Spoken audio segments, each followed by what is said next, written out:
थोड़ी देर पहले पढ़े हैं उसमें वियोजन अभिक्रिया। अब इसके बाद दूसरा का टॉपिक है आपका विद्युतीय वियोजन अभिक्रिया। तो आइए हम इसके बारे में जानते हैं। जब वियोजन अभिक्रिया क्या है, एक बार फिर से वियोजन अभिक्रिया जान लें। वियोजन अभिक्रिया यानी दो, मान लीजिए कि एक या दो या तीन, यानी तीन चीज मिलकर, दो चीज मिलकर, चार चीज मिलकर, पांच चीज मिलकर, यानी ऐसे समझिए कि मान लीजिए ये ढक्कन हो गया और ये कलम हो गया। अगर दोनों को हम मिला दें तो क्या बन गया, एक कलम बन गया। यानी दोनों को मिलने से यह दो को क्या है, अभिकारक है। अब दोनों मिल गया, अब बन गया तो ये उत्पाद हो गया, यानी कलम हो गया। तो उसी प्रकार जब दो या दो से अधिक पदार्थ मिलकर एकल उत्पाद का निर्माण करेंगे तो वियोजन अभिक्रिया। तो अब बात रहा कि एकल अभिकारक किस किस प्रकार से टूट सकते हैं, माने हम कैसे तोड़ेंगे। तो कैसे तोड़ेंगे, तोड़ने का मतलब यह है कि किस किस रूप में इसको तोड़ पाएंगे। तो जैसे देखिए, कभी हम ताप से तोड़ देते हैं, कभी प्रकाश से तोड़ देते हैं, कभी उष्मा से तोड़ देते हैं, कभी विद्युत से तोड़ देते हैं। तो जिस चीज से तोड़ेंगे वो वियोजन अभिक्रिया होगी। जैसे विद्युत से तोड़ दिए तो विद्युतीय वियोजन अभिक्रिया, प्रकाश से तोड़ दिए तो प्रकाशीय वियोजन अभिक्रिया। यदि हम आपका जो है सूर्य के प्रकाश से तोड़ दिए तो प्रकाशीय वियोजन रासायनिक अभिक्रिया। तो उसमें से उसमें वियोजन अभिक्रिया हम अभी पढ़े हैं। अब इसके बाद आ रहा है विद्युतीय वियोजन अभिक्रिया। तो जब वियोजन अभिक्रिया को विद्युत धारा के द्वारा कराई जाती है तो उसे विद्युतीय वियोजन अभिक्रिया कहते हैं। जैसे तो जैसे आप लोग एक बार फिर से समझ लीजिए, थोड़ा सा उल्टा साध बोल दिए हैं, यानी एक बार फिर से समझ लीजिए, दो या दो से अधिक पदार्थ मिल जाएंगे तो संयोजन, और यही इसी को अलग अलग तोड़ दिया जाए तो क्या हो जाएगा, वियोजन। तो यानी दो या दो से अधिक पदार्थ मिल जाएंगे तो क्या हो जाएगा, संयोजन। और एकल अभिकारक टूट जाएगा तो क्या हो जाएगा, छोटे छोटे उत्पाद प्रदान करेंगे तो वियोजन। तब विद्युत धारा से तोड़ी जाएगी तो विद्युतीय, प्रकाश से तोड़ी जाएगी तो प्रकाशीय, उष्मा से तोड़ी जाएगी तो उष्मीय। तो हम आते हैं विद्युतीय। तो विद्युतीय में जब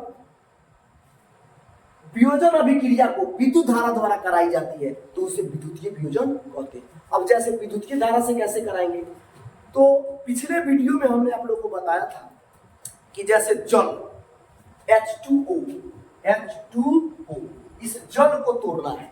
तो जल को तोड़ना है तो हम एक मग लेंगे, मग के पेंदी में दो छेद करेंगे, दो छिद्र करने के बाद में उसमें दो रबर का कॉर्क लगाएंगे ताकि पानी बाहर न निकले। उसमें दो गो एगो एथोड एगो कैथोड का छड़ लगाएंगे, उसमें से दो तार जोड़ेंगे और एक बैटरी रखेंगे, बैटरी से दोनों को जोड़ेंगे। और एथोड और कैथोड छड़ जो लगाए हैं उसमें एनोड और कैथोड जो छड़ लगाए उसमें परख नली डाल देंगे। जब हम उसको स्टार्ट करेंगे, यानी कहने का जब बैटरी की प्लग कुंजी से जोड़कर जब प्लग को ऑन करेंगे तो उसमें से विद्युत जाना शुरू हो जाएगा। जब विद्युत जाना शुरू हो जाएगा तो जल क्या हो जाएगा, अपघटन करना शुरू कर देगा। तो जल जब टूटेगा तो टूटने के बाद में छोटे छोटे उत्पाद किस किस रूप में प्राप्त होगा, तो हाइड्रोजन और ऑक्सीजन। तो उसमें दो प्रकार के गैस होंगे, एक में एक कम गैस दिखाई देगा, एक ज्यादा गैस दिखाई देगा। तो ज्यादा ऑक्सीजन है और कम क्या है, हाइड्रोजन है। तो अब बात आती है कि जैसे देखिए यहाँ पर जल को, यानी जल लिक्विड फॉर्म में रहता है, विद्युत धारा तोड़ा जाता है तो 2H2O+O2। उसी प्रकार NaCl को यानी सोडियम क्लोराइड को अगर विद्युत धारा से प्रवाहित कराते हैं तो हमको सोडियम और क्लोराइड क्या होता है, प्राप्त होता है।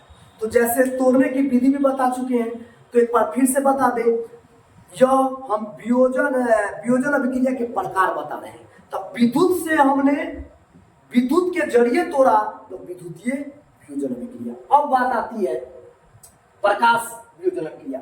तो तो जब वियोजन अभिक्रिया प्रकाश ऊर्जा के द्वारा कराई जाती है तो उसे प्रकाश वियोजन कहते हैं। तब प्रकाश ऊर्जा के द्वारा कैसे कराएंगे, अब ये जानने वाली बात है। तब प्रकाश ऊर्जा के द्वारा कैसे कराएंगे, तब प्रकाश ऊर्जा के द्वारा कराने के लिए हम सबसे पहले सूर्य के प्रकाश में हम क्या रखेंगे, AgCl, यानी AgCl जब रखेंगे हम सिल्वर क्लोराइड, तो सिल्वर क्लोराइड पहले सबसे पहले परीक्षा में 1 नंबर में आता है, सिल्वर क्लोराइड किस कलर का होता है, तो याद रखिएगा यह सफेद कलर का होता है। यहाँ पर लिख देते हैं सफेद कलर का होता है। परीक्षा में पूछ देगा सिल्वर क्लोराइड किस कलर का होता है, सफेद कलर का। तो हम प्रकाश के सामने, सूर्य के प्रकाश के सामने रखेंगे, तो सूर्य के प्रकाश के सामने रखने पर कुछ देर के बाद हमें पता होता है कि सिल्वर अलग हो गया और क्लोराइड क्या हो गया, अलग हो गया। तो सिल्वर और क्लोराइड यानी एकल अभिकारक टूटकर छोटे छोटे उत्पाद बनाते हैं, यानी सिल्वर अलग क्लोराइड अलग। जब अलग अलग बन जाएंगे तो क्या हो जाएगा, यह वियोजन अभिक्रिया है, क्योंकि टूट के अलग अलग बना है। तब कौन सा वियोजन है, परीक्षा में ऐसे भी दे देगा, वो समीकरण दे देगा, पूछेगा कि कौन अभिक्रिया, तो आप लोग फटाक देना, जैसे मार दीजिएगा चलिए वियोजन अभिक्रिया, तो पूछ दे कौन वियोजन अभिक्रिया है। तो चूंकि AgCl सूर्य के प्रकाश में क्या उपस्थिति में क्या कराई जाती है, इसको अपघटित किया जाता है यानी तोड़ा जाता है, तो हमें छोटे छोटे उत्पाद प्राप्त होते हैं, इसलिए इसको कहते हैं प्रकाश वियोजन अभिक्रिया। तो प्रयोग भी समझा दी। अब एक और 1 नंबरिया इसमें छिपा हुआ है, कहीं 1 नंबरिया रखने की जरूरत है, टोटल 1 नंबरिया इसी से आता है, इससे बाहर नहीं आएगा। अब Ag किस कलर का होता है, तो धूसर कलर का होता है, लिख देते हैं धूसर कलर का। पूछेगा सिल्वर किस कलर का होता है, तो धूसर कलर। तो हम लोग उसमें पढ़ चुके, विद्युतीय पढ़ चुके, प्रकाश पढ़ चुके। अब आते हैं अब एक होता है उष्मा शोषी। इसके पहले हम लोग पढ़े उष्मा छिपी, जिसमें ऊर्जा या उष्मा यानी ऊर्जा निकलता है। तो जब बाहर निकलेगा तो हम उसको कहेंगे, जब बाहर निकलेगा यानी वह क्या होगा, वह निकलेगा तो उसको कहेंगे उष्मा छिपी। जैसे श्वसन हम पिछले अध्याय में बता चुके हैं, यानी पिछले टॉपिक में हमने बताया है कि हम लोग समझे हैं, जाने हैं कि जब श्वसन उष्मा शोषी और उष्मा क्षेपी अभिक्रिया कैसे, तो उसका परिभाषा हमने बताया था। अब उष्मा शोषी क्या है, यानी उष्मा का अवशोषण क्या है। तो देखिए वैसे अभिक्रिया जिसमें उष्मा का अवशोषण हो, यानी उष्मा घट जाए, उसे उष्मा शोषी रासायनिक अभिक्रिया कहते हैं। उष्मा घट जाए उसे क्या कहते हैं, उष्मा शोषी रासायनिक अभिक्रिया। तो कैसे घटता है, हम कैसे समझेंगे कि घट गया, कैसे समझेंगे कि यह बढ़ गया। तो देखिए जैसे जल का विद्युत के जरिए हमने अपघटन कराया यानी तोड़ा है, तो पता चला है कि जब हम उसको छुएंगे, टच करेंगे, जब प्रयोग को जब टच करेंगे तो वो गर्म होगा। तो गर्म होने का मतलब है कि उसमें से ऊर्जा निकल रहा है, तो उष्मा छिपी। और जब उष्मा घटता है तो उष्मा कैसे घटता है, उसको कैसे जांच करेंगे।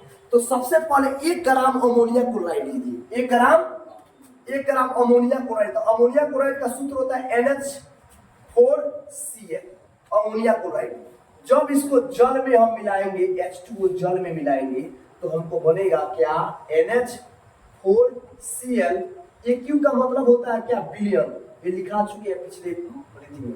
और क्या बन जाएगा, यह उष्मा जो हो जाएगा घट जाएगा, इसमें उष्मा घट जाएगा, इसलिए इससे उसको उष्मा शोषी रासायनिक अभिक्रिया कहेंगे। अब आइए जांच के जरिए हम एक बार जांच कर लेते हैं कि यह कैसे होगा।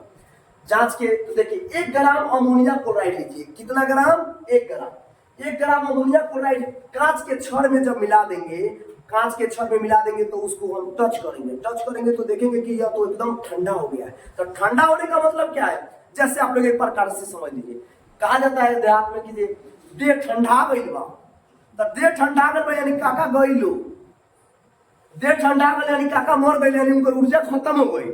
आ देह गरम बा यानी तपा गइल बा, बुखार आ गइल बा, इनका देह में बहुत ज्यादा गर्मी आ गइल बा। उसी प्रकार ठंडा होने का मतलब है ऊर्जा खत्म, ऊर्जा यानी उष्मा खत्म, और गर्म होने का मतलब है ऊर्जा आ जाना। तो जब ठंडा हो जाएगा तो हम क्या समझेंगे, ऊर्जा खत्म हो गया यानी उष्मा शोषी। आज जब गर्म हो जाएगा तो उष्मा छिपी। आया कि नहीं समझ में। अब आगे आते हैं ऐसे रासायनिक समीकरण जिसमें उष्मा के परिवर्तन से संबंधित जानकारी दी गई है, यानी जिस अभिक्रिया में उष्मा से संबंधित अगर जानकारी प्राप्त हो उसे क्या कहते हैं, ताप रासायनिक अभिक्रिया। यानी जिस अभी जो कोई भी अभिक्रिया करते हैं अगर उसमें गर्म हो जाए, सीधा सा बात है, जो कोनो भी प्रकार के अगर कोई भी कुछ बनाते हैं, अभिक्रिया कराते हैं, और 2 गो 3 गो 4 गो 5 गो अभिक्रिया कराते हैं, गर्म हो गई तो ऊर्जा, ऊर्जा माने उष्मा, उष्मा माने ताप, यानी ताप आ गया तो ताप रासायनिक समीकरण कहते हैं। तो ये आप लोगों का टॉपिक आज ये क्लियर हो गया। वियोजन अभिक्रिया, वियोजन अभिक्रिया कितने प्रकार का होता है, उष्मीय, विद्युतीय, प्रकाश वियोजन, ये हो गया। इसी को कहते हैं उष्मा शोषी, उष्मा छिपी पर आ चुके हैं, ये रासायनिक समीकरण है। अब आते हैं हम, अब जानते हैं अगला, जैसे कि हम अभी 2 को पढ़ चुके हैं, एक में संयोजन, वियोजन, अब विस्थापन। तो आइए नेक्स्ट टॉपिक देखते। तो आइए हम लोग जाने विस्थापन अभिक्रिया क्या है। चलिए अब रहा बात, हम लोग अभी संयोजन पढ़े, वियोजन पढ़ लिए, अब आते हैं रासायनिक अभिक्रिया एवं समीकरण का जो है हम लोग टॉपिक अभी जाने हैं, मतलब कि समीकरण कितने प्रकार के होते हैं। तो आप लोग अभी 2 को समय पढ़ चुके हैं अभिक्रिया। अब तीसरा आता है विस्थापन या एकल विस्थापन अभिक्रिया। तब विस्थापन या एकल विस्थापन अभिक्रिया क्या है, चलिए हम लोग परिभाषा की तरफ ध्यान नहीं देते हैं, 1 मिनट के लिए हम देखते हैं। चलो इधर आओ, नाम क्या है, अभिषेक कुमार। जैसे एक लड़का है जिसका नाम अभिषेक है, कुर्सी लाइए, बैठ जाइए, वहां खड़ा हो जाइए, बैठ के मत। ये सीट जो है, ये सीट जो है यहाँ पर इनको मैंने टीचर बना दिया और फिर दूसरे लड़का को बुला दिया, चलिए आइए आप, आ रहे हैं, बैठिए, आप खड़े रहिए, इनको हटा के इनको ढा दीजिए, आप ढा दीजिए, इनको करो, ढा के इनके जगह ले लिए, या इनके जगह ले लिए। अब आप आइए अभिषेक कुमार, आप आइए और आप यहाँ पर खड़े जाइए। अब इनका सीट आप ले लीजिए, इनको ढा दीजिए, ये सीट पर चले गए और ये आ गए। अब मान लीजिए इसमें से इसी प्रकार बारी बारी से हम द्विविस्थापन में कुछ लोग को बुलाएंगे, द्विविस्थापन में कल हम 4 लोग को बुला के बताएंगे। अब इसका मतलब ये हुआ, ढाना का मतलब ये हुआ कि हम सीट, जैसे कि मान लीजिए कि देहाती भाषा में हम कह रहे हैं, देहाती भाषा में कह रहे हैं कि जैसे इसका मतलब ये हुआ कि मेरा ये सीट है और मेरा ये सीट है। भोजपुरी में 1 मिनट से सीधा बात समझिए कि हम लोगों को मदर टंग में, अपनी भाषा में, माने मान लीजिए कि कोई खाने के लिए बैठा है, उसको ढा के उसका सीट जो उसका खाना जो है हम खुद खा लिए, उसी को कहते हैं विस्थापित कर दिए, यानी उसको हटा के अपने आप को बैठा लेना विस्थापित कहलाता है। जैसे मान लीजिए कि अब इसका सबसे पहले उदाहरण लेते हैं, लोहा और कॉपर सल्फेट का विलयन जो है, या क्या करता है, लोहा आके कॉपर को हटा के भागा देगी, चल तू भाग, और FeSO4 हो गया, अपने आप को विस्थापित कर दिया। एक और उदाहरण लेते हैं, जैसे चलिए हम समझते हैं प्रयोग के जरिए, हम कॉपर सल्फेट, चाहे मान लीजिए H2SO4 ले लिए, H2SO4 ले लिए, चाहे कॉपर सल्फेट ले लिए, कॉपर सल्फेट ले लिए, ये दोनों में से कोई ले लिए, और यह इसके विलयन में जब लोहा के कील को डालते हैं, तो लोहा के कील को डालते हैं तो लोहा का कील क्या होता है, उसमें से गलना प्रारंभ करता है, और यह क्या करता है, कॉपर को हटा के इधर भगा देता है और अपने आप को कॉपर के जगह पर अपने आप को विस्थापित कर देता है। इसका मतलब ये हुआ कि लोहा और कॉपर सल्फेट का जब संयोग कराते हैं तो यह कॉपर क्या करता है, लोहा क्या करता है, कॉपर को हटा के, जैसे लोहा क्या किया, अपने आप को विस्थापित कर दिया, अपने आप को अपना स्थान ले लिया और कॉपर को हटा दिया, तो इसको कहेंगे एकल विस्थापन। अब परिभाषा के माध्यम से समझते हैं। जब कोई तत्व या क्या है, एक तत्व है, दूसरे तत्व को उसके यौगिक से, तो दूसरा तत्व यह हुआ और यह दोनों मिला दिया गया तो यौगिक हो गया, यानी 2 या 2 से अधिक तत्व जब मिल जाते हैं तो यौगिक बन जाते हैं, यानी कंपाउंड बन जाते हैं।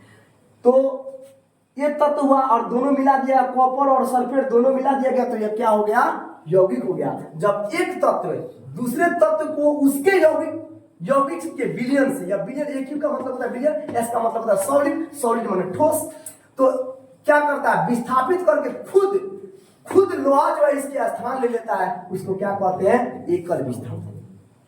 आज के लिए इतना ही, कल हम दूसरा टॉपिक द्विविस्थापन के बारे में समझेंगे।